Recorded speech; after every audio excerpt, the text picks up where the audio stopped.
করলেন, নির্ঘুম রাত কাটাইলেন। কেন আপনি এই কাজটা করলেন?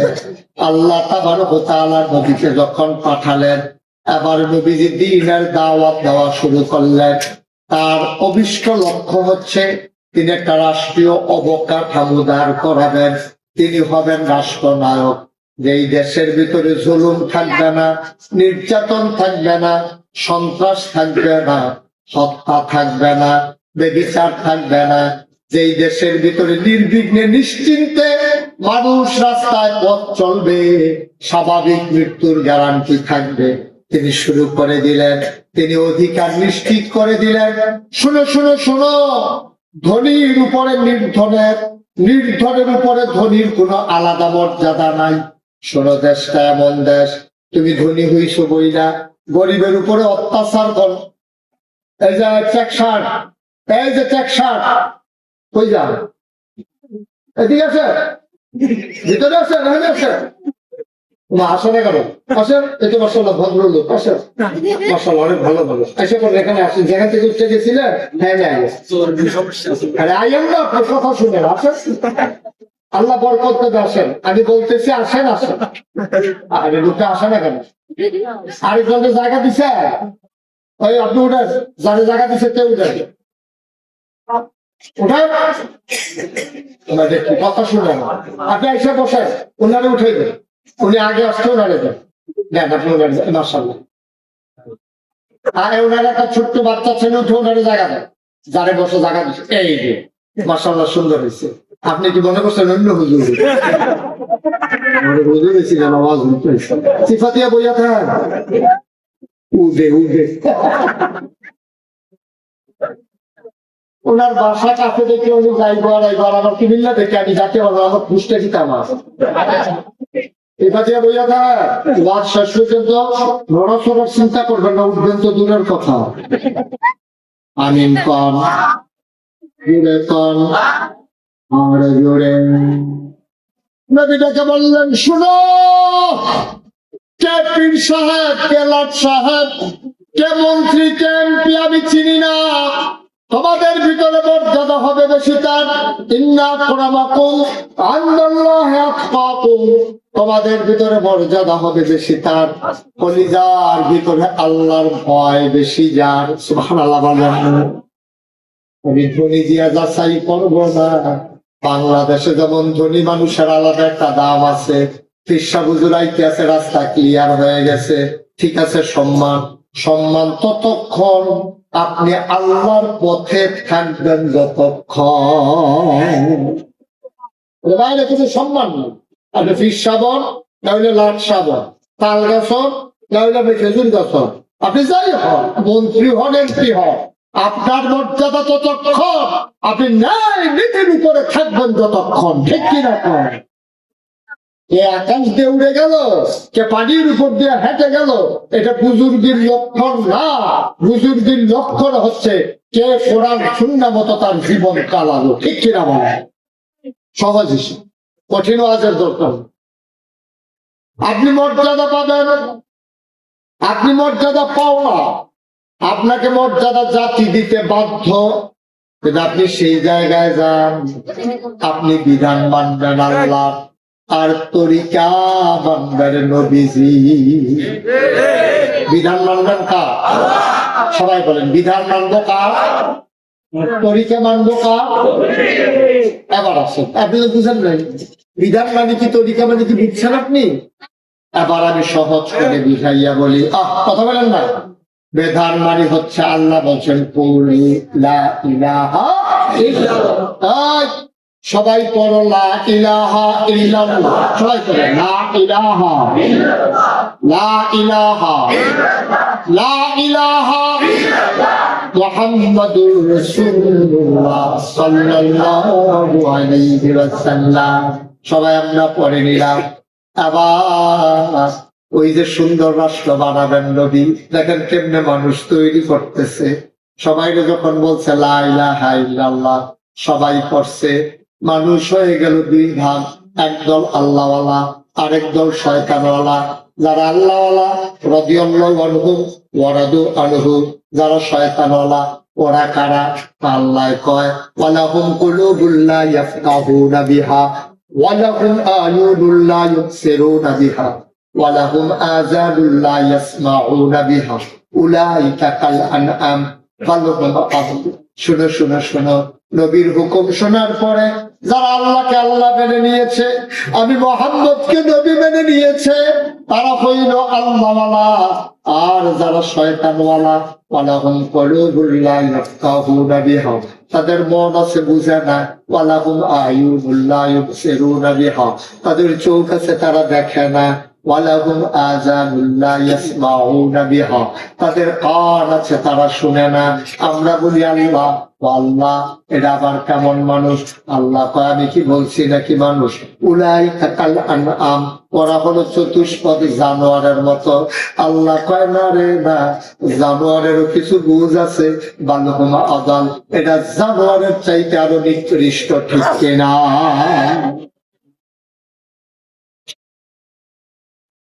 মুসলমান যারা আল্লাহ ওরা কারা? আবু বকর, ওমর, উসমান, আলী, তালহা, জুবায়ের, আব্দুর রহমান ইবনে আউফ, সাদ ইবনে রাবিয়া, আব্দুল্লাহ ইবনে আব্বাস, আব্দুর রহমান ইবনে আবু বকর। সুবহানাল্লাহ। এই প্যান্ডেলে এখন যারা আমরা আছি, অথবা বারান্দা থেকে অথবা কোন এক বাসা থেকে আমরা যারা শুনতেছি, আমরা হলাম সেই মানুষ যাদের গায়ের ভিতরে আবু বকর ওমরের রক্ত, ঠিক কিনা? আমরা হইলাম সেই মানুষ যাদের গায়ে উসমান আলীর রক্ত। আর যারা সেই জমানায় আল্লাহকে মানে নাই, ওই যে চোখ থাইকা দেখে নাই, কান থাইকা শুনে নাই, মন থাইকা বুঝে নাই, ওরা কারা? ওরা আবু জেহেল, আবুল আহাব, ওতবা, সাইবা, মুগীরা। এবার একটা চিকন কত সূক্ষ্ম কথা, গভীর মনোযোগ। আবু বকর ছিল সেই জমানায়, আবু জেহেলও ছিল সেই জমানায়। তাইলে আমরা যদি আবু বকরের বংশধর থাকি, তাইলে আবু জেহেলের বংশধরও তো এখনো বাংলাদেশে আছে নাকি না?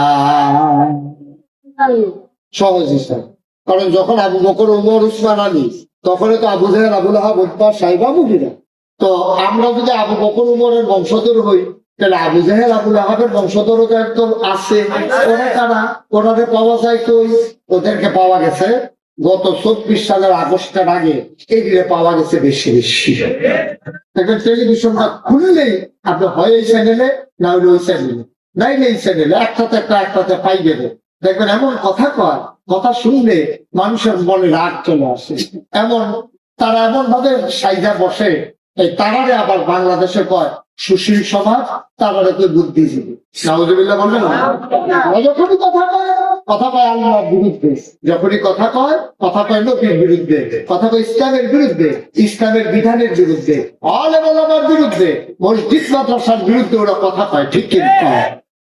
ওদেরকে আবার বাংলাদেশে বুদ্ধিজীবী কয়। আমার কলিজা ফাইটা যায় যে ওরাই যদি বুদ্ধিজীবী হয়, তাইলে আসল বুদ্ধিজীবী লজ্জায় মারা যাওয়ার কথা। যারা ইসলামের বিরোধী করে তারা বুদ্ধিজীবী হয়ে যায়। আপনার তো সব দিকে খেয়াল করেন না, আমার আবার অনেক কিছু খেয়াল করা লাগে। বাংলাদেশে দেখবেন যত বুদ্ধিজীবী, দেখবেন একটারও মাথার ভিতরে চুল নেই। আমি চিন্তা করলাম যে বুদ্ধির লোকে চুলেরও তো শত্রুতা কেন? যে বুদ্ধি থাকলে চুল থাকতে পারবে না, কারণটা কি? অনেক গবেষণা করে আমি বার করছি, আমার মনে হয় বুদ্ধি গুটাইয়া ওষুধের চুল শুদ্ধ আলাদা করে পাঠিস, ঠিক কিরকম? ইসলামের বিরুদ্ধে ঢাকা ইউনিভার্সিটির এক প্রফেসর গত কয়েক বছর আগে আপনার শীততাপ নিয়ন্ত্রিত কক্ষে পুলিশ পাহারায় কোন এক সেমিনারে সে কি বললো যে যারা খুব খেয়াল করে, যারা পর্দা করে, বোরকা পরে, হিজাব লাগায়, নেকাব পরে, অর্থাৎ পর্দানিসীন মেয়েরা, তারা ঢাকা ইউনিভার্সিটিতে পড়ার দরকার নাই। তারা কোনো একটা মহিলা মাদ্রাসায় ভর্তি হয়ে যাবে, এগুলো তার প্রেসক্রিপশন, এগুলো তার বুদ্ধি। আবার আপনারা বলেন পর্দা করা কি নফল না ফরজ? এই বিধান কি আমার, ওনার, আপনাদের না আল্লাহ? এই পর্দার বিধান বাস্তবায়ন করেছেন কলিমুদ্দিন আমার নবীজি। আমার নবীজি রাষ্ট্রীয় অবকাঠামোর মাধ্যমে এই পর্দার বিধান চালু করেছেন। কায়েম করে দেখিয়েছেন। আজকে বাংলাদেশে বুদ্ধিজীবী নামের কলঙ্ক, টকশুন নামে, তুমি যে সেমিনার সিম্পোজিয়ামের নামে বাংলাদেশের মতো জায়গায়, যেই দেশে 90% লোক মুসলমান, যেই দেশে মসজিদের দেশ, যেই দেশে আলেম ওলামার দেশ, যেই দেশে সার নামাজ পড়ে মানুষ মসজিদ থেকে বাড়িতে যায় ঘুমানোর জন্য, যেই দেশে ফজরের আযান শুনলে আবার মানুষের ঘুম ভাঙে, সেই দেশে মসজিদ মাদ্রাসার দেশে তুমি আল্লাহর দেওয়া ফরজ বিধান পর্দার বিরুদ্ধে কথা বলো। আমি বলেছি ঢাকার রাজধানীতে শীততাপ নিয়ন্ত্রিত কক্ষে বসে পুলিশ পাহারা ইসলামের বিরোধিতা করা সহজ, পারলে চট্টগ্রামের জমিনে এসে বলো পিঠের চামড়া নিয়ে ঢাকা যাওয়া যাবে না।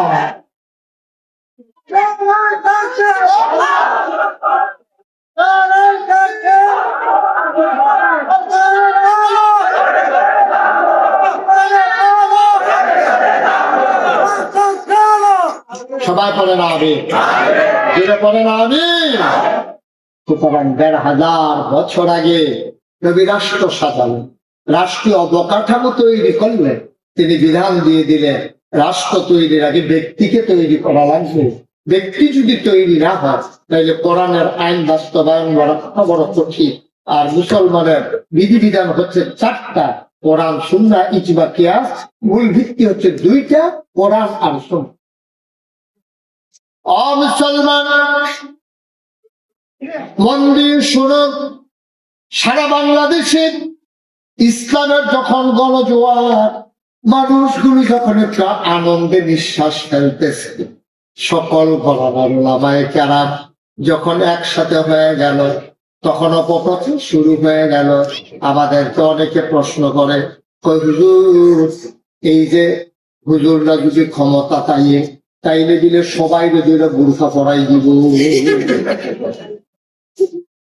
হুজুররা যদি ক্ষমতায় আইলে রাস্তাঘাটে শুধু বোরখা আর কোন মানুষ দেখা যেত না, সবাই নাকি বোরখা পরাই দেবে।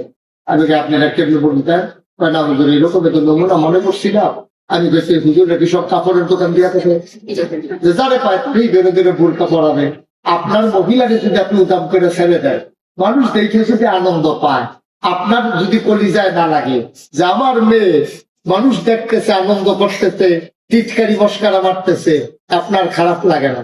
আপনার স্ত্রীরে মানুষ দেখে টিটকারি মারে, রিক্সাওয়ালা ফিরে ফিরে চায়, আপনার যদি খারাপ না লাগে তাহলে আমি মুস্তাক কই যে এত খারাপ লাগার কি আছে?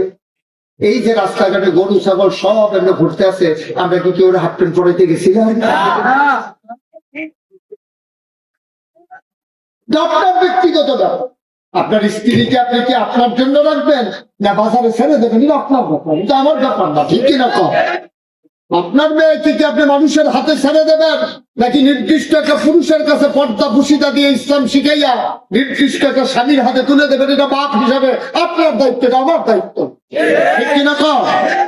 কি করবেন এটা আপনি জানেন, আমি কি জানি? আমরা আলেম ওলামাদেরকে করেছি, মাথা ব্যথা নাই তো এই ব্যাপারে, কোনো মাথা ব্যথা না। Clear message. আপনি যেমন করে আপনার মেয়েকে রাখবেন তেমন করে আপনার মেয়ে বেড়ে উঠবে। আপনি যেমন করে আপনার স্ত্রীকে রাখবেন তেমন করে আপনার স্ত্রী চলবে। তো রেজাল্ট আপনারা পাচ্ছেন, রেজাল্ট পাচ্ছেন না? মহিলাটা যদি পর্দা করতো, ভিন্ন পুরুষের সাথে কথা বলার সুযোগ না থাকতো, মহিলা যদি ভিন্ন পুরুষের সাথে মেলামেশা করার সুযোগ না পাইতো, তাইলে তো আপনি বিদেশ এবিডি আজাইরা হইছে বাজাই, ঠিক কিনা কম? ফুল দিয়া জানাইছে নাই, কোন দিয়া কি জানাইছে? এটা সমস্যা কার হয়েছে? সমস্যা তো কোনো আগে বলো, আপনারই তো সমস্যা হয়েছে। সব টাকা রাখছেন বউয়ের নামে, আর বউয়ের অবাধে ছেড়ে দিয়ে রাখছেন। মহিলা ইচ্ছা মতো ঘুরছে, যার সাথে মন চায় মিশতে। এখন স্বামীর টাকা নিয়ে শুধু বাচ্চা ফালাইয়া মহিলা রাতের ভিতরে সংকট মেরে গেছে। লস তো কোনো হুজুরের হয় নাই, লস তো মুসলমানের হয় নাই, লস ইসলামের হয় নাই, লস হয়েছে। আপনি যদি মনে করেন যে আমার লস হয়েছে আলহামদুলিল্লাহ, তা আবার একটা বিয়ে করে আবার এরকম করে লস দিতে পারে, আপনি তো আলহামদুলিল্লাহ শিখছেন।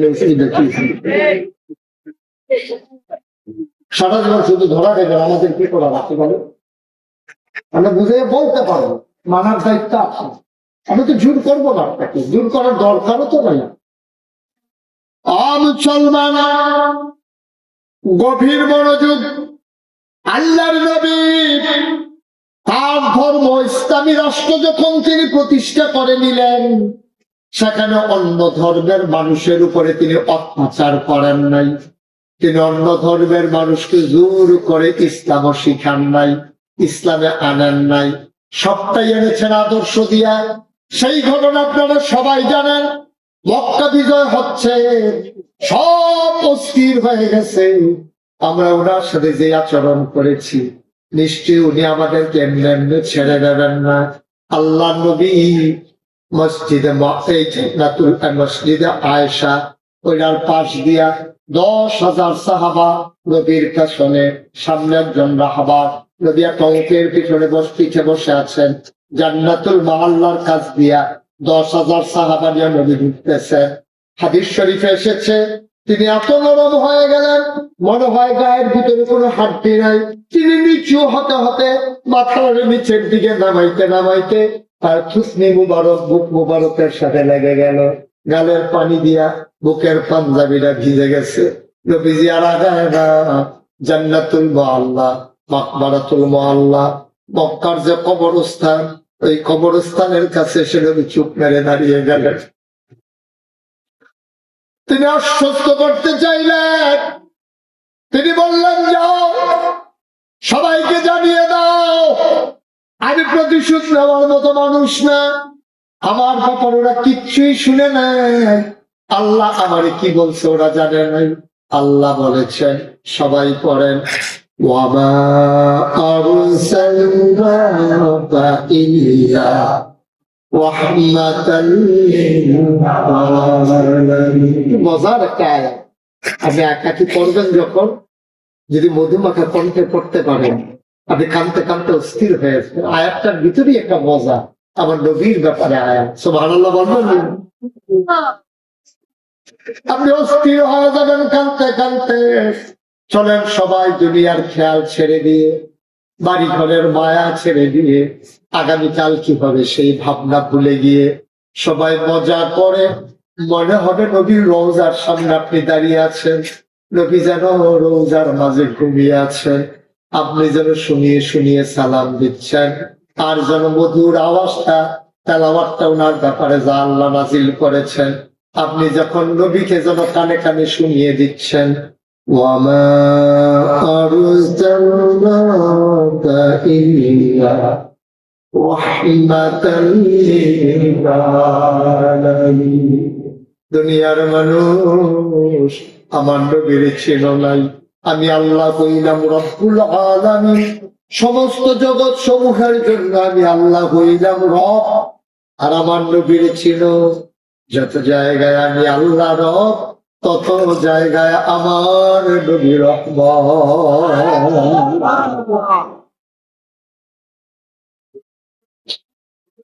কোন মজা করে আল্লাহ কয়, ফাবিমা রাহমাতিন মিনাল্লাহি লিনতা লাহুম ওয়ালাউ কুনতা ফাযযান গালিযাল কলব লানফাদ্দু মিন হাওলিক ফাআফু আনহুম ওয়াস্তাগফির লাহুম ওয়াশাবিরহুম ফিল আমর ফাইযা আযামতা ফাতাওয়াক্কাল আলাল্লাহ ইন্নাল্লাহা ইউহিব্বুল মুতাওয়াক্কিলিন। সুবহানাল্লাহ বলেন। আল্লাহ তো নবী গো, আপনারা তারা চিনছে না গো নবী। মক্কার মানুষগুলো মনে করেছে মদিনা ইসলামী রাষ্ট্র হয়ে গেছে, মক্কায় তার ছোঁয়া লাগবে, আর আপনি বুঝি মানুষকে কচিকাটা করবেন ওদের মতো। না না না, আল্লাহর পক্ষ থেকে আপনাকে যে নিয়ামত দেওয়া হয়েছে, রহমত দেওয়া হয়েছে, এই রহমতের কারণে আপনার মনটাকে আমার আল্লাহ সবার জন্য নরম করে বানাইছে, সবার জন্য। কিচ্ছু শুনেন, আরে মানুষের জন্য কি, যদি জন্তু জানোয়ারের প্রতি কি মায়া, এটা কি শুনেন। মানুষ তো হলো অনেক পরের বিষয়। আল্লাহর নবী বসে আছেন মরুভূমির মাঝে। কষ্ট হচ্ছে আপনাদের?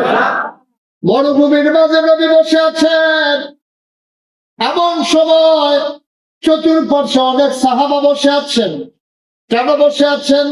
ওই যে ফাবিমা রাহমাতিন মিনাল্লাহি লিনতা লাহুম নবীর মনটা তো নরম। আল্লাহ তো এই জন্য চতুর্পার্শ্বে মৌমাছির মতো আপনার চতুর্পার্শ্বে গুনগুন গুনগুন করে, মানুষ আপনাকে ছেড়ে যেতে চায় না।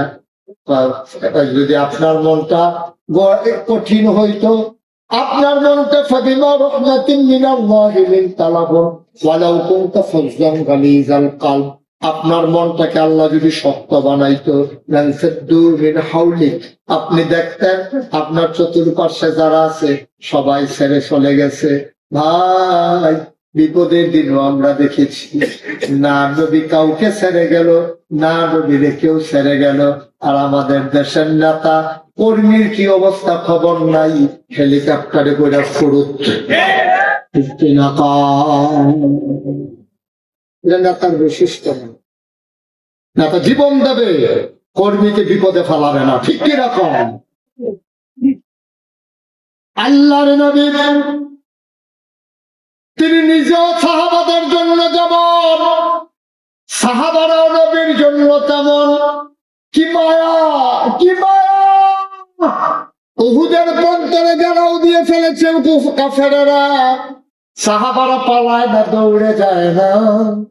সাহাবারা পিঠ পেতে নবীকে আগলে রেখেছেন।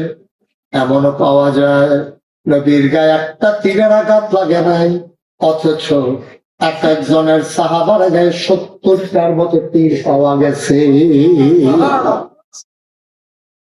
ঢাল হয়েছে, মানব ঢাল।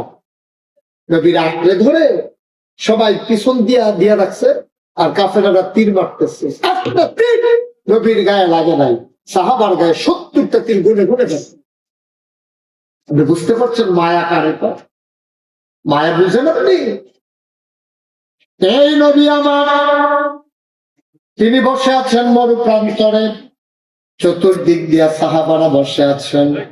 নবী কি কয় খেয়াল করে, নবী কি করে তারা চায়, নবী কোনটারে সমর্থন করে তারাও তা মেনে নেয়। এমন সময় হঠাৎ গভীর খেয়াল, মনোযোগ যেন নষ্ট না হয়। হঠাৎ করে এমন সময় নবী দেখলেন মজলিসে একটা উট হাজির। কি কি একটা উট, গলায় রশি নাই, রশিটা তার ছেঁড়া।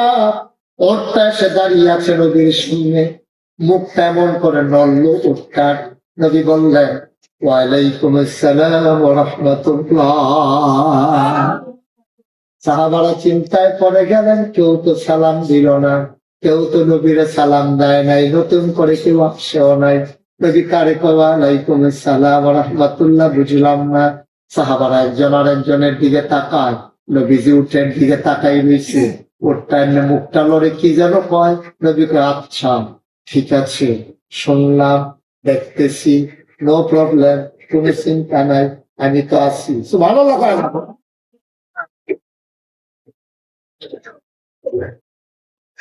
কোনো চিন্তা নাই, দাঁড়াও তুমি। ওর চুপ করে দাঁড়িয়ে আছে, গাল বেবি টপ টপ করে চোখের কোনা দিয়া পানি পড়তেছে উঠে। সাহাবারা চমকে উঠলেন, থমকে দাঁড়ালেন, আশ্চর্যান্বিত হয়ে গেলেন। কি বলতে চায় ও, আমরা কিচ্ছু শুনলাম না। নবী কেন সান্ত্বনা দেয় তাও বুঝলাম না। হঠাৎ করে দেখলেন সাহাবারা একটা লোক হাতের ভিতর একটা লাঠি, আরেক হাতে একটা রশি নিয়ে দৌড়াইতেছে। দৌড়তে দৌড়তে দৌড়তে দৌড়তে নবীর সামনে এসে দাঁড়ালেন। আসসালাতু ওয়াসসালামু আলাইকা ইয়া রাসূলুল্লাহ। নবী বললেন, ওয়ালাইকুম আসসালাম ওয়া রাহমাতুল্লাহ। বাবা তুমি কে? ইয়া রাসূলুল্লাহ, আমি উটটার মালিক। তাই নাকি? ভালোই হয়েছে আসছো, নাইলে তোমার খবর দিতাম। আল্লাহর নবী কয়, ও উটের মালিক, গত রাত্রে তুমি তোমার বউয়ের সাথে কি আলাপ করেছো? ইয়া রাসূলুল্লাহ কেন? কয়, ও তোমাকে সব বলে দিয়েছে।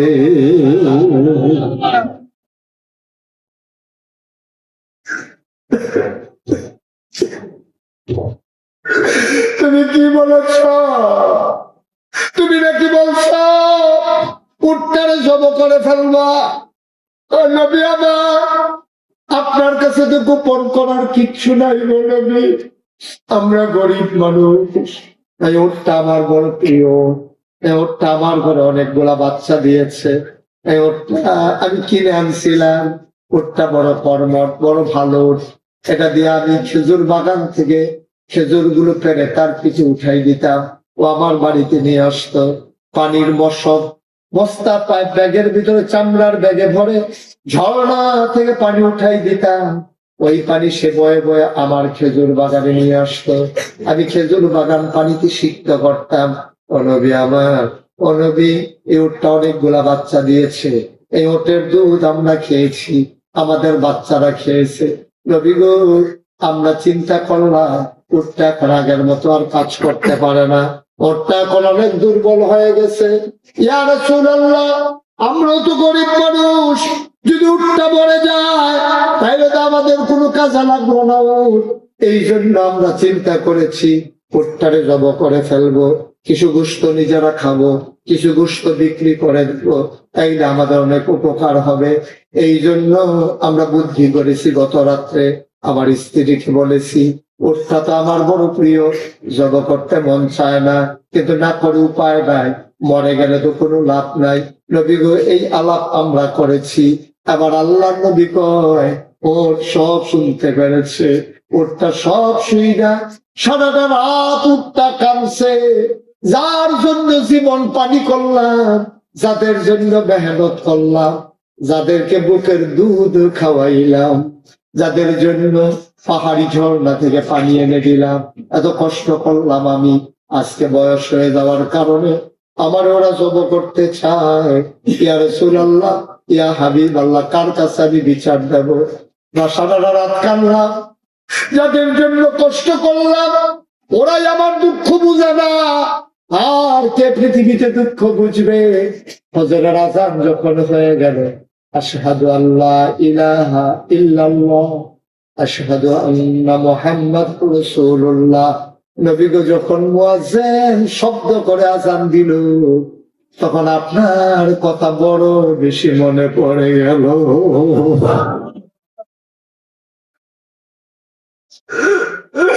বলে বলে চিন্তা করলাম আমার দুঃখ বোঝার কেউ নাই, আমার দুঃখ বোঝার জন্য একজন নবী আছে। আমি যদি নবীর কাছে গিয়ে বলতে পারি তাইলে বোধহয় আমি বিচার পেয়ে যাব, আমার বোধহয় হত্যার শিকার হওয়া লাগবে না, আমার জব করা লাগবে না। শক্ত রশি দিয়ে বাঁধা, আমি বের হতে পারছিলাম না। সকালবেলা ওরা যদি আবার জব করে ফেলে, আমি জীবন বাজি রেখে টেনে টেনে রশি ছিঁড়ে ফেললাম। ও নবী, আমি আপনার দরবারে এসে হাজির হলাম, আমি স্বাভাবিক মৃত্যুর গ্যারান্টি চাই, আমি জব হতে চাই না। আল্লাহ নবী কয়, উটের মানি আমারে কি মানো নাকি? তো অবশ্যই মানি। আমরা কি আল্লাহ চিনতাম নাকি? আমরা তো দেব দেবীর পূজা করতাম। যেদিন আপনি বলেছেন লা ইলাহা, আমরা সব দেব দেবী পিছনে ফলাইয়া এক আল্লাহ মেনে নিলাম। আমরা কি ফেরেশতা দেখছি নাকি? ফেরেশতা মেনে নিছি। জান্নাত জাহান্নাম দেখি নাই, তারপরেও বিশ্বাস করে নিলাম গো নবী। আপনারে দেখে, আপনার মুখের কথা শুনে আমরা মুসলমান হইলাম, আর আপনাকে মানব না, এটা কেমন কথা? নবী মুচকি হেসে কয়ে, যাও যাও, উটটাকে বাড়িতে নিয়ে যাও। যেই দিন উটটা স্বাভাবিক ভাবে মরবে মরবে, তার আগে ওটটাকে জব করা যাবে না। বলেন সুবহানাল্লাহ। তুমি বিশ্বাস করতে পারছেন? আপনি বুঝতে পারছেন কি নবী আমার, কি সুন্দর অবকাঠামো, তিনি মানুষের জন্য কি না করেছেন। স্বাভাবিক মৃত্যুর গ্যারান্টি দিয়েছেন। তিনি বলে দিয়েছেন রাষ্ট্রের ভিতরে সকল নাগরিকের সমান অধিকার। কে ভিক্ষা দিল আর কে ভিক্ষা করলো এই দিকে তাকানো যাবে না, কে ধনী কে গরিব এদিকে তাকানো যাবে না। নবীর রাষ্ট্রীয় অবকাঠামো রূপরেখা পেশ করলেন বিদায় হজের ভাষণের সময়। তিনি ডেকে বললেন, শুনো, আজকের এই দিন, আজকের এই সময়, আজকের এই ক্ষণ যেমন পবিত্র, তোমাদের কাছে আরেকজনের জীবন এমন পবিত্র। তোমরা অন্যায় ভাবে কারো গায়ে আঘাত করতে পারো না, একজন আরেকজনের কাছে আমানত। বলেন সুবহানাল্লাহ। আমরা ইসলাম মানতাম, আমরা যদি ইসলামের অনুসারী হতাম, নবীর সেই কথাগুলো নিজের জীবনে যদি কাজে লাগাতাম, তাহলে অন্যায় ভাবে আমরা মানুষকে পিটিয়ে পিটিয়ে হত্যা করতাম না, আজকে আবার হাদি হত্যার শিকার হয় না। ঠিক কিনা? তুমি বুঝবো হৃদয়ের কত রক্ত করো, তুমি বুঝবে না হৃদয়ের কত রক্ত করো, তুমি বুঝবে না। মানুষ আসবে, মানুষ যাবে, আবার এমন একটা হাদি বানানো বড় কঠিন, এমন একটা হাদি পাওয়া বড় কঠিন রে আব্বা। যুগে যুগে বারবার আসে না, যুগে যুগে বারবার আসে না। বাংলার জন্য একটা অহংকার, দেশের চেতনা, দিনের চেতনা তার মাঝে এমন প্রবল ছিল যে মানুষটা দিনের জন্য, দেশের জন্য জীবন বাজি রাখতে পারে এমন মানুষের দৃষ্টান্ত পাওয়া বড় বিরল। ঠিক কিনা? আমার হাদিস আঙ্গুল দিয়ে দেখিয়ে দিয়ে গেল মানুষ হতে হলে এমনই হতে।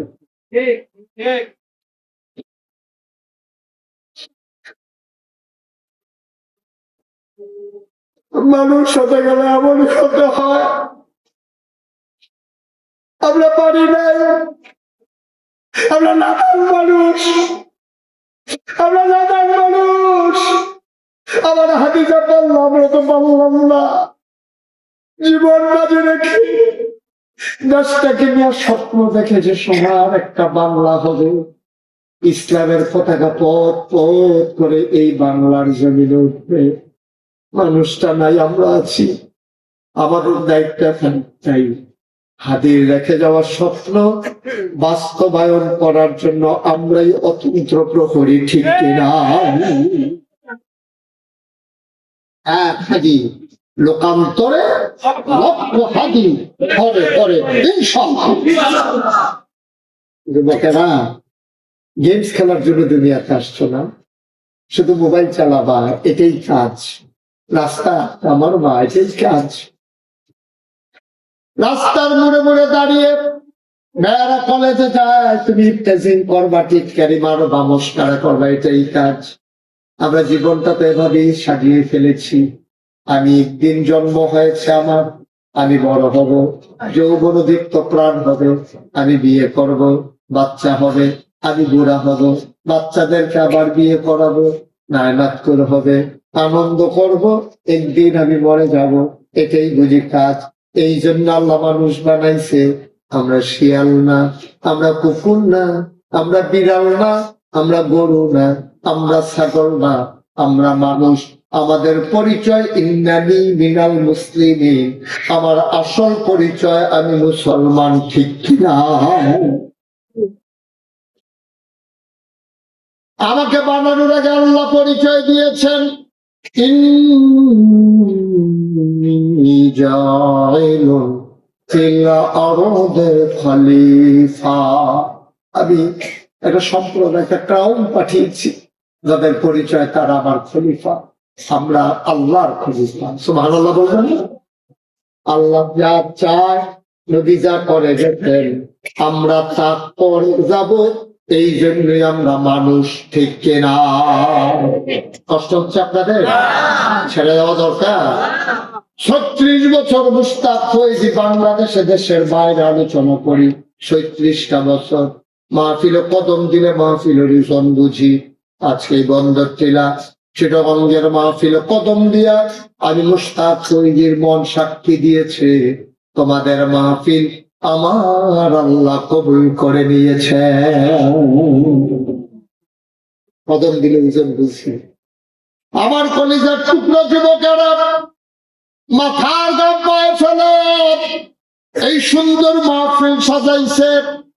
আমি যুবক যারা, যেই যুবকদের সংগঠন আলোর পথ, আমি তাদেরকে অনুরোধ করব, তোমরা যারা আছো এই এলাকার ধনী মানুষ যারা, তাদের কাছ থেকে কিছু কিছু সাহায্য নেবা। একটা কম্বল পাওয়া যায় 200-250 টাকা। আমার আলোর পথের যুবকেরা যারা এটার সদস্য, 50টা কম্বল কিনবা, রাত্রে 2টায় বের হয়ে যাবা। রাস্তার কিনারে আমার মা, রাস্তার কিনারে আমার মা শীতে কাঁপতেছে, ঘুম তার আসে না, ও আলুর পথের যুবকেরা, তোমার মা থাকলে তোমার যেমন লাগতো, তুমি মনে করো এটাই তোমার মা, কম্বলটা দিয়ে মুড়ি দিয়ে আসো, তোমার জন্য চোখের পানি ছেড়ে দেবে। আমার দেশের মানুষ বছরে বছরে উমরা করতে যায় জান্নাত খোঁজার জন্য। আমি বলি জান্নাত মক্কা মদিনায় না, জান্নাত পড়ে আছে তোমার বন্দর টিলায় রাস্তার কিনারে, ঠিক কিনা?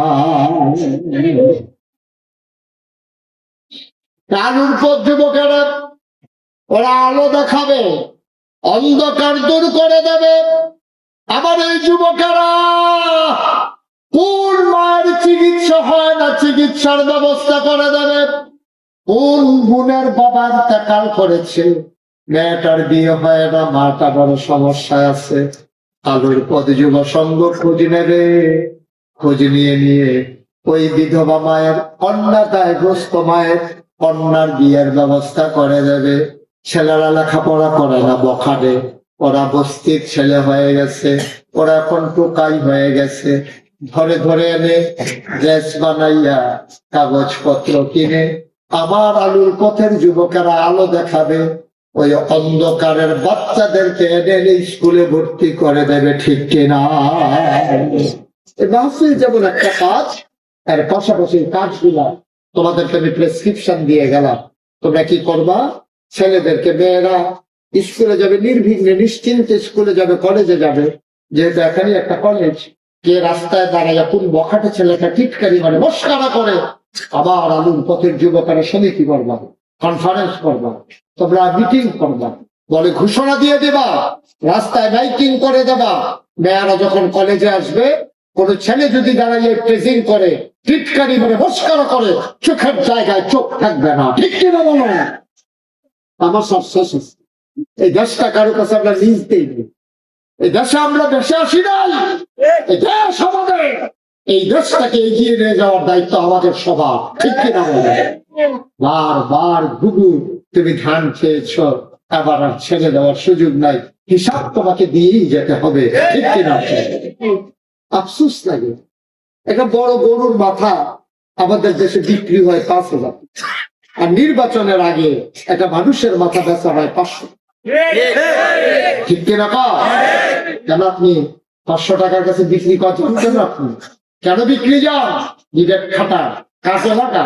কোন মানুষটা সৎ, কোন মানুষটা আল্লাহওয়ালা, কোন মানুষটা পরিহেজগার, কোন মানুষটা মিথ্যা বলে না, কোন মানুষটা রাস্তার গম চুরি করে না, কোন মানুষটা মানুষের উপরে জুলুম করে না, এই মানুষগুলোকে টেনে টেনে আমাদের মাথার উপরে নেতা বানাই দিতে হবে, ঠিক কিনা? আমাদের দায়িত্ব, আমাদের দায়িত্ব। আল্লাহ আসমান থেকে ফেরেশতা পাঠাবেন, এটা আমাদের দায়িত্ব। আমি মুশতাক হয়েছি, আপনারা দেখেছেন পাশে লেখা আছে পীর সাহেব। আমি তো পীর সাহেব হতে চাই নাই, পীর সাহেব দেখতে দেখতে আমি অতিষ্ঠ, পীর সাহেব আমি হতে চাই নাই। আমি বাংলাদেশে দেখেছি পীর সাহেব মানে কি, মনে হইলেই মনে হয় বিরাট মোটা একটা লোক রুমের ভিতরে বসে বসে আছে, রিক্সা লাইনে টাকা দিতে আছে, ভগিনী বেটি টেহা দিতে আছে, বইয়া বইয়া টেহা দিতে আছে। এটা না হলো পীর সাহেব। আজব কারবার, আজব কারবার। কেন পীর সাহেব মানে কি? এটা কেন? পীর সাহেব মানে হচ্ছে যে কোনো ক্রাইসিস পিরিয়ড ওভারকাম করার জন্য আপনি জাতিকে দিক নির্দেশনা দিবেন। মানুষ আপনাকে ভালোবাসে, মহব্বত করে, হাতিয়ার দেন, আপনি হাতিয়ার দেন, আমার তো কোনো আপত্তি নাই, আমার কোনো হিংসাও নাই। কিন্তু আপনি আপনার দায়িত্ব পালন করবেন না, শুধু বসে বসে খাবেন, এই জন্য আপনাকে পীর সাহেব বানানো হয় নাই। পীর সাহেব মানে হচ্ছে যেখানে অন্যায় সেখানেই পীর সাহেব, ঠিক কিনা বলেন? যেখানে অবিচার সেখানেই পীর সাহেব, যেখানেই জুলুম সেখানেই পীর সাহেব। আর বলেন আপনি প্রকৃত পীর সাহেব, ঠিক কিরকম? আমাকে যখন দায়িত্ব দেওয়া হলো, আমি আমার দাদা, আমার আব্বা ইন্তেকাল করেছেন দাদার আগে, আমি আমার আব্বা তো হারাই ফেলছি আগে, দাদা যখন আমাকে দায়িত্ব দেবে ওজোরে কাঁদলাম। আমি বললাম দাদা, আপনি তো আরো 3 জন ছেলে আছে, আমার বড় একজন ভাই আছে, 4 জন আমার উপরে এখনো বেঁচে আছে, ওনারা থাকতে আমার উপর দায়িত্ব কেন? দাদা আমাকে জড়িয়ে ধরলেন, চোখের পানি দিয়ে আমার পিঠ ভিজিয়ে দিলেন, আমাকে বললেন আমি জানি কারি দিয়া হবে, আমি বুঝেই তোমার দায়িত্ব দিতেছি। আমি দায়িত্ব কাঁধে তুলে নিয়েছি, আমি ওঝরে সাহায্য চাইলাম আল্লাহর কাছে। আমি আমার দাদাকে বললাম দাদা, আমাকে যদি আপনি দায়িত্ব দেন তাহলে আমাকে একটু জমিন দেওয়া লাগবে। দাদাও ধনী মানুষ ছিলেন না, তিনি মাত্র 9 শতক জমি আমারে দিলেন, 9 শতক। আমি তারপরে দাদার ইন্তেকালের পরে 98 সালে দাদা ইন্তেকাল করেছেন, আমি জমিন কিনা শুরু করলাম। কিনতে কিনতে কিনতে কিনতে আমি জমিন কিনলাম 1800 শতক। কত শতক? 18 শতক। 1800 মানে 1800 শতক জমিন আমি কিনলাম। আমার এখানে এখন 10টা প্রতিষ্ঠান। কয়টা? একটা খানকা আছে জিকির আজকারের জন্য, একটা আলিম মাদ্রাসা, নুরানি মাদ্রাসা, হাফিজিয়া মাদ্রাসা, ধাতব্য চিকিৎসালয়, গণপাঠাগার, গবেষণাগার, ছাত্রাবাস, ইয়াতিমখানা, মসজিদ। মারহাবা বলবেন না? নতুন সংযোজন আমার মসজিদে আমি দেখেছি। মোস্তাক ফৈজি আবার একটা কারণে মানুষের তো চিন্তা ফেলছে বেশি না, কবে দিলে কি কইছিলাম দিলাম ওই আমি বিপদে আছি। আপনার তো আমার ঘরের মানুষ, অনেক বছর ধরে এই বন্দর টিলায় আসি, অধিকাংশই তো আমার পরিচিত মুখ। আমি এই বছর হজে গেছিলাম, গত বছর হজে যাওয়ার পরে আমি নিচফালায় দাঁড়িয়ে আছি কাবার পাশে। দেখলাম যে দুইটা বাচ্চা মক্কা, শুধু দুইটা বাচ্চা, ওরা ওদের আব্বা আম্মাকে পাই না আমার সামনে নিয়ে আসছে। আমি মনে মনে খুব ভয় পাইছি, খাইছিল আজকে যে কি বিপদ হয়।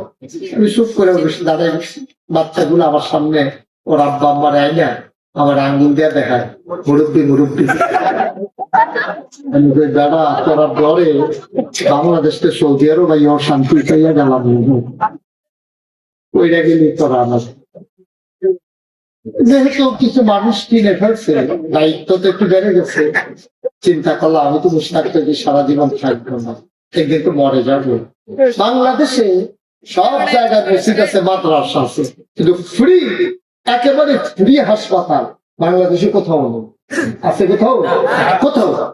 আমি চিন্তা করলাম এমনি তো ছেড়ে দেওয়া যায় না জাতিকে, অসুস্থ মানুষটিকে চিকিৎসাও পাবে না, আমরা কেমন মানুষ। আমি তখন চিন্তা করলাম যে একটা ফ্রি হাসপাতাল করবো। ফ্রি হাসপাতালের পাশাপাশি চিন্তা করলাম দৃষ্টিনন্দন স্থাপত্য শৈলী মণ্ডিত একটা মসজিদ করবো। আমি বাইরের দেশে যখন ওয়াজ করতে যাই তখন আমি এই বিভিন্ন মসজিদ, হাসপাতাল এগুলো ভিডিও করে, যেটা সুন্দর লাগে ভিডিও করে করে আমি নিয়ে আসছি। সবগুলা আমার দরবারে যারা ইঞ্জিনিয়ার, 10 জন ইঞ্জিনিয়ারকে নিয়ে একটা টিম করে দিলাম। ওদেরকে বললাম নাও এই প্যাটার্নে একটা হাসপাতাল মসজিদ সুন্দর করে তৈরি করো। ওরা ড্রয়িং করে আমার কাছে নিয়ে আসলো। আসার পরে আমি বললাম এটা কি? ওই যে মসজিদের কথা বলছিলে আর হাসপাতাল রেডি করছি, অনেক বড় দেখা যায়। ওই যে হুজুর একটু বড়ই। এই কেমন বড়? ওই যে মসজিদটাতে এটার ভিতরে নামাজ পড়তে পারবে একসাথে 6,000 লোক, আর নিচে যে হাসপাতাল 21,000 প্লাস স্কয়ার ফিট হাসপাতাল। সুবহানাল্লাহ বলবেন না? তাই বললাম দাদা একটা মসজিদ একটু ডিজাইন করছি, তবে এটা কি করছো সেটা কত লাগবে এটা করতে? 30 কোটি। কয় কোটি? যেমনি কইছে আমি মনে করছি 30,000। এগুলো কি কইলা? 30 কোটি। আমি জীবনে 1 কোটি একখানো দেখছো? জীবনে 1 কোটি দেওয়া নাই, আর আমার কান্দে 30 কোটি একটা তুল্লা বিষয় ঘটনা কি? তো হুজুর ভয় পাইয়ার না, সাহস করে নাই বাবা। এবার সাহস যে করবো কি দিয়ে করবে? কয়েকটা নিয়ত করে। তখন আমি মুস্তাক যে নিয়ত করলাম যে 1 বছর, আমি তো সারা বছরই মোটামুটি প্রোগ্রাম করি, হয় দেশে নাইলে চলে যাই দেশের বাইরে, মসজিদ উদ্বোধন, হেফখানায় ছাত্রদের পাগড়ি পড়ানো, কারণে কারণে সারা বছরই প্রোগ্রাম থাকে। আমি ভাবলাম ঠিক আছে একটা কাজ করি, 36 বছর ধরে আমি মুস্তাক যে ওয়াজ করি, তো 1 বছর তো অনেক টাকাই মোটামুটি লেনদেন হয়। আচ্ছা একটা কাজ করি, 1 বছর মাহফিল করে যত টাকা হাদিয়া পাই, পুরো 1 বছরের হাদিয়া আমি নিয়ত করলাম আমার মসজিদে দিয়ে দেবো ইনশাআল্লাহ। আমি খরচ টরচ বাদ দিয়া, তেল ড্রাইভার পারিবারিক খরচ বাদ দিয়া 25 লক্ষ টাকা জমাইলাম। 25 লাখ টাকা দিয়ে কাজ শুরু করলাম। গত পরশুদিন আমি দরবার থেকে বের হয়েছি, আপনাদের খুশির জন্য বলতেছি, ধরলে যে হয়ে যায়। 25 লক্ষ টাকা আমি দিচ্ছি, আর এই পর্যন্ত খরচ হয়েছে 6,18,00,000 টাকা। 6,18,00,000 টাকা।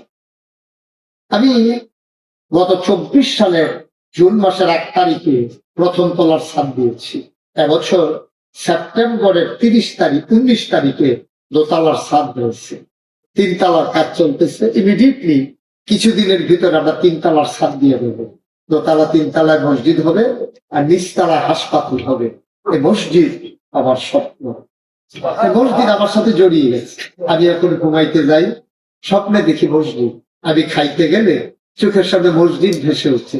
আমার সন্তানের চাইতে মসজিদের জন্য মায়া লেগে গেছে বেশি। আমি মসজিদে যাইতে না পারলে প্রতিদিন কয়েকবার ফোন না দিলে আমি অস্থির হয়ে যাই। আমি একদিন দরবারে যাই নাই, পরের দিন যখন গেছি ছেলেরা বলতেছে হুজুর আজব কারবার। আমি বললাম কি আজব? গতকালকে একটা ঘটনা ঘটছে। আমি বললাম কি ঘটনা? এক ভিক্ষা করা মহিলা এই মসজিদের পাশ দিয়ে যাইতেছে সন্ধ্যার সময়। তো বলতে যায় ফিরসা হুজুরে এটা এত বড় করে কি বানাইতে আছে? তো বাচ্চারা বলছে যে এটা নিচে হাসপাতাল হবে, দোতলায় 3 তলায় মসজিদ হবে। করছি কি এত বড়, এটা কেমনে কিতা করবো? তোমার কাছে খাড়ি আছে? খাড়ি ছিলেন আপনারা? টুকরি যেরকম যেটার ভিতরে মাল টাল পেঁয়াজ টেয়াজ চাল টাল দেয়, একটা টুকরি নিয়ে আসো, তো এটা খাড়ি নিয়ে আস। আনার পরে মহিলা করছে কি চোখের পানি ছেড়ে দিয়ে সারাদিন ভিক্ষা করে যে চালগুলা পাইছে সবগুলা চাল ঢাইলা দিয়া পায়। সবসময় তো বাড়িতে নেই, আজকে মসজিদে দিয়ে গেল। আমি ওই রাত্রে ঘুমাতে পারিনি। এখনো মানুষ আছে না। আমার এই মসজিদ আমার স্বপ্ন। আমি মুস্তাক হয়ে যে একদিন থাকবো না। আবার একটা স্বপ্ন যে বাংলাদেশের মানুষ যেন বিনা চিকিৎসায় মারা না যায়। এই জন্য আমার এই প্রচেষ্টা, আমি দিবানিশি চেষ্টা করে যাচ্ছি। আমার একটা নিয়ত ছিল একজন মানুষ পাইলে আমি তার কাছেও আমার মসজিদের কথাটা বলবো। আল্লাহ কারে দিয়া কি করাবে আল্লাহ ভালো জানে। 30 কোটি টাকা তো আমি একা দিতে পারবো না। সবাই মিলে মিশে এই পর্যন্ত 6 কোটি 18 লক্ষ টাকা দাঁড়িয়ে গেছে খরচ। মারহাবা বলবেন না? আপনারা বীর চন্টলার বীর জনতা, আমার হৃদয়ের গলি কোথায় আপনাদের বাস। আমি আপনাদের জন্য প্রাণ ভর দোয়া করি, হৃদয় উজাড় করে দোয়া করি। আল্লাহ নবী বলেছেন মান বানা লিল্লাহি মাসজিদান বানাল্লাহু লাহু বাইতান ফিল জান্নাহ। যে দুনিয়াতে মসজিদ বানাবে আল্লাহ নাকি জান্নাতে তার জন্য ঘর বানাবে। সুবহানাল্লাহ।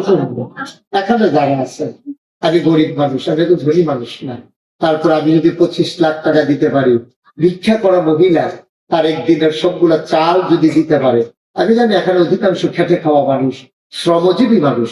কেউ যদি মনে করেন যে হুজুর আপনার মসজিদের সাথে আমরাও শরীক হতে চাই, মোস্ট ওয়েলকাম, আহলান সাহলান মারহাবা, আপনাকে আমার মসজিদে স্বাগত। আমি মুশতাক ফৈজি কোনোদিন হাত পেতে কারো কাছ থেকে 1টা টাকাও নেই। আমি কোনো মুরিদকে ইশারা ইঙ্গিতেও বলি নাই তোমরা আমার কিছু টাকা দিও, কারণ পরিশ্রম করে কষ্ট করে খাওয়া মানুষ আমি। কেউ যদি মনে করেন যে হুজুর আপনার এই মসজিদে আমি শরীক থাকতে চাই, এখানে অনেক লোক আছেন, 1000 টাকা দিলে আপনি মরে যাবেন না, মনেও থাকবে না, কিন্তু মসজিদ আপনি শরীক হয়ে গেলেন, জান্নাতে আপনার জন্য ঘরের ব্যবস্থা আল্লাহ করে দেবে। প্রাণ ভরে আমরা দোয়া করবো। এই ফাঁকে আমরা সবাই মিলে তওবা করবো, আমাদের জীবনের গুনাহগুলো যেন মাফ হয়ে যায়। আছেন কেউ যে হুজুর ইনশাআল্লাহ? মাশাআল্লাহ মাশাআল্লাহ। আমার এক ভাই, জি ওকে তোমরা একটু সহযোগিতা, যারা আমাদের যুবকেরা আছো, আমার এক যুবক মাশাআল্লাহ 1000 টাকা দিয়েছে একটা ছোট্ট শিশু মসজিদের জন্য। আল্লাহর ঘর মসজিদ আমার জন্য না, আমি নিজেই তো মসজিদে দিছি, আর আমি নিয়ে কি করবো টাকা? মাশাআল্লাহ রেখে দিন। আমার আরেক ভাই দিছে 500 টাকা। হ্যাঁ 500 টাকা আল্লাহ যেন কবুল করে। কেউ খানলেন মাশাআল্লাহ, ঠিক আছে। আমার এক ছোট্ট সোনামণি, সে 100 টাকা দিয়ে আসছে। একজনও খালি যাইয়েন না, হ্যাঁ 2টা টাকা হইলেও দিয়ে, আল্লাহ বরকত দেবে ইনশাআল্লাহ ইনশাআল্লাহ। ও মাশাআল্লাহ। আমার ভাই উনি 1000 টাকা দিয়েছেন। আরেক ভাই, সবাই উঠার দরকার নেই, হ্যাঁ আমার ভলান্টিয়ার যারা আলুর পথ যে যুবকেরা আছে ওরা আসবে, আপনারা যারা দিতে চান যাবেন, আর ফাঁকে সবাই মিলে। ও মাশাআল্লাহ আলেম মানুষ, আরে হুজুরদের টাকা ধরে